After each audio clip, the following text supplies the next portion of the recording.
A former Milwaukee pain doctor cannot defend himself against claims that he was negligent in the death of a patient. That's what an Milwaukee County judge ruled today. And as Fox 6 investigator Brian Polson is about to show you, the mysterious disappearance of the dead patient's file played a key role.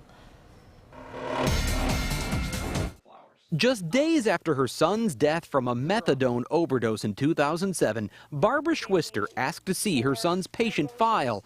But a clinic employee called to say they'd have to talk to their lawyers first. I want to do anything I can to help, and I know that this is kind of a snag. 4 months later, Schwister got word that her son's medical records were missing. They were honestly destroyed. They weren't lost. Everyone knows they were destroyed, and they were hiding it. Jerry's doctor, Robert Wetzler, was already in trouble with the state medical board for poor record keeping in the death of another patient, and a Fox 6 investigation would eventually connect Wetzler and other doctors at the River West Clinic to as many as 16 overdose deaths. That led to an FBI raid of the clinic, a state investigation that forced Wetzler to surrender his medical license, and a medical malpractice suit filed by the Schwisters. The circumstantial evidence pointing to the fact that Wetzler destroyed this chart is overwhelming.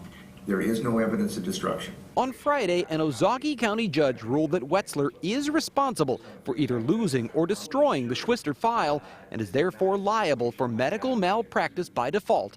However, the damages are likely to be limited to the cost of Jerry's funeral. This is a small victory, but it is a victory. What we were out there for was to try and stop these doctors from what they were doing, and I think we've succeeded in doing that.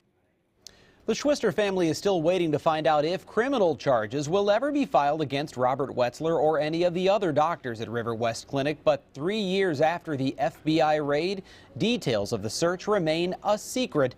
And there's no word from the U.S. Attorney's Office if that's going to change anytime soon. In the newsroom, Brian Polson, Fox 6 investigators. If it does change, I know you'll tell us. Thank you, Absolutely. Brian. Thanks. Well, it is time to